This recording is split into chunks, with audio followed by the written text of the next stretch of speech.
In this Freelancer review, we're going to look at the pros and cons of the Freelancer.com platform, how it works, and whether Freelancer is a legit way to find an online job. How does Freelancer work? The first step to getting started on Freelancer is to sign up. After you do this, you'll be led to a page where you have to select your top skills. There are 16 different categories ranging from website design to shipping to legal work. After you select your categories, you'll connect another social media account to verify your identity. Then you'll write yourself a description and set your hourly rate. As soon as you verify your email and finish making your account, you'll be able to start browsing and applying for jobs. This whole process takes about 15 minutes and is a lot faster and more straightforward than other platforms like Upwork or Fiverr. Creating an account is completely free, so it could be worth it just to go and sign up if you're curious about the platform and want to see what it entails. Let's talk about some of the pros and cons of Freelancer. The first pro is the variety of categories that they have. Of course, it has the typical categories that you would expect, like graphic design and data entry, but it also offers some unique categories like engineering, health and medicine, product sourcing, and manufacturing. So if you're looking to do freelancing in a non-traditional category, Freelancer could be a good platform option for you. Although pretty much every platform will have categories for writing or graphic design,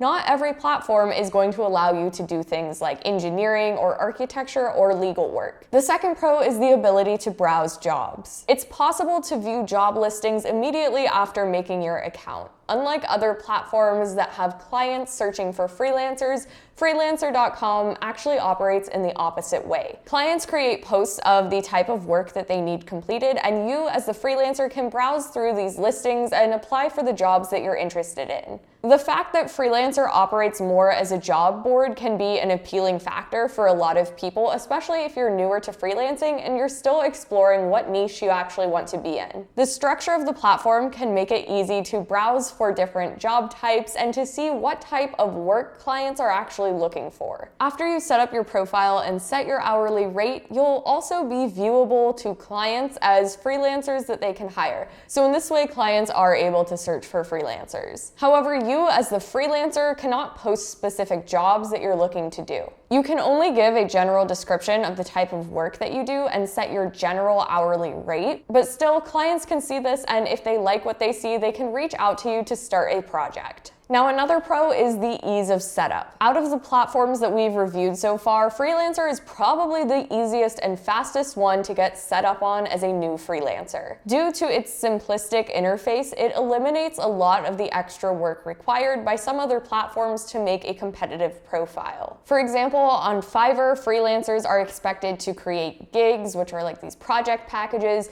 and for each project package that you have, you need photos, descriptions, different pricing structures, and additional information. Creating all of these packages and images for these gigs can take a lot of extra time, but Freelancer, on the other hand, only requires you to have a profile picture to get your account set up. This means that you can get completely set up on the platform in about 15 to 30 minutes, which is a huge contrast to Fiverr, which would take hours for you to actually be able to make a competitive profile. So it's pretty easy to get set up on, but let's talk about some of the cons. The first con is that they have a very clunky platform design. In many ways, the Freelancer website feels like a site out of the early 2010s, and it's not just an issue of it not looking good. The user experience on the site overall is just very bad. Their help or FAQ page is buried deep in their site, and it's very hard to get to if you're actually looking for information. Although we listed the simplicity of it as a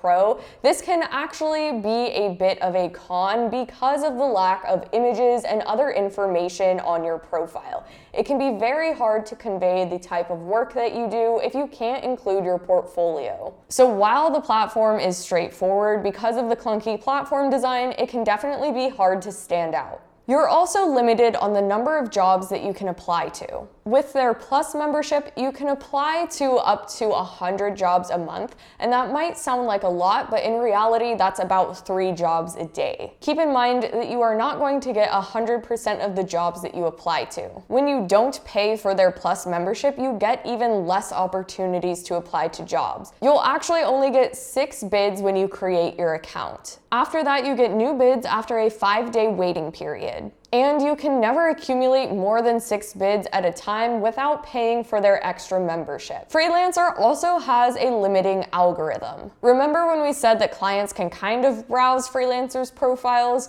Well, the way that the Freelancer algorithm is set up, it makes it almost impossible for clients to find brand new freelancers. It relies a lot on you already having experience, accepted jobs, and good ratings. This obviously makes it difficult for newcomers looking to break into the platform. Another con is their bidding system. Now, this one is a con for freelancers, but could be a benefit for clients who are looking to hire freelancers. The bidding system of Freelancer is extremely competitive. Let's take a look at this example job posting. As you can see, within 13 minutes of being posted, 45 bids for the project were placed. Not only does this make it difficult to win jobs, but it could also cause you to start lowering your rate substantially if you're trying to just outbid the other freelancers. This hyper-competitive bidding system creates an environment that's a lot less pleasant than the other freelancing platforms out there, and it's also a lot less conducive to a profitable and actually enjoyable freelancing business. The next con is the oversaturation of freelancers on the platform. This is probably in part from the ease of getting set up on the platform. Literally anyone can sign up in minutes, and this causes a lot of profiles to be made by people who don't really know what they're doing. This means that clients are going to have to sift through a lot of options before they even come across your profile. This problem, paired with their bidding process and algorithm, can honestly make this kind of a discouraging platform for new freelancers. Is Freelancer free? As we mentioned earlier, Freelancer does offer a paid plus membership, and they claim that this will greatly increase your chances at getting jobs.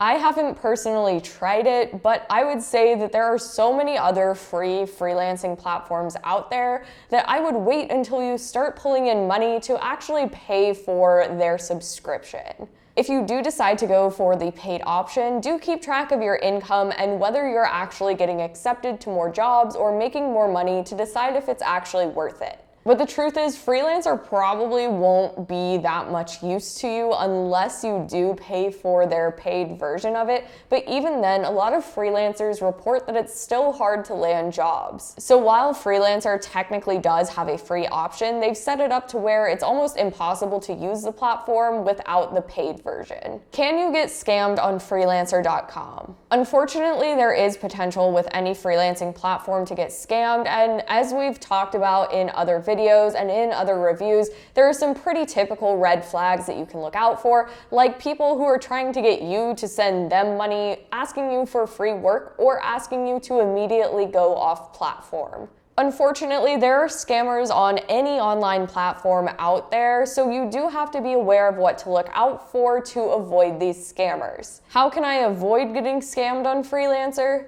A few of the red flags are clients asking you to communicate off-platform. Freelancing platforms exist to connect you with clients, and many of them will also ask you to keep communication with clients on their platform, and this is for good reason. If you move off-platform and encounter a scam or run into other issues, they usually will not address it because the communication was off of their platform and therefore it was out of their hands. The next red flag is asking for personal information. This one should be a no-brainer, but you would be surprised at the amount of people that fall for this. If you encounter any client that's asking you for a suspicious amount of information, definitely contact the platform directly to resolve the issue. Also, avoid people who ask for test projects or ask you for free work. It's normal for clients to first order a small quantity of work from you and then increase that over time as they get more familiar with your work style. However, most reputable clients and established businesses are never going to ask you for free work. If a client wants you to do free work to assess your abilities, it's probably best to avoid them altogether because you likely will not get paid. Freelancer's greatest competitive edge honestly seems to be their domain name of Freelancer.com. Beyond that, they honestly haven't done much to differentiate themselves from other freelancing platforms. However, because of the ease of setup, it could be a good platform to start doing market research. If you're just getting started, it's essential to understand what kind of work is out there and what kind of work clients are asking for. You can also easily browse through top earners' profiles to see what's working in your field. If you have the money to spare, it could even be worth it to try their paid membership for a month or two and see if you're able to get enough work to justify the cost. At the end of the day, diversifying the number of platforms that you put yourself on can help you connect with clients that you may not otherwise reach. After watching this Freelancer review, if you're not sure if Freelancer is the right platform for you to get started on, don't worry, we have other reviews on platforms like Upwork and Fiverr, and we have more reviews coming. So be sure to subscribe to the channel to see those new videos, and also check out our free guide in the description of how to become a freelancer in 30 days. This is great info for people who are just getting started freelancing, and it'll help you walk through how to become a successful freelancer.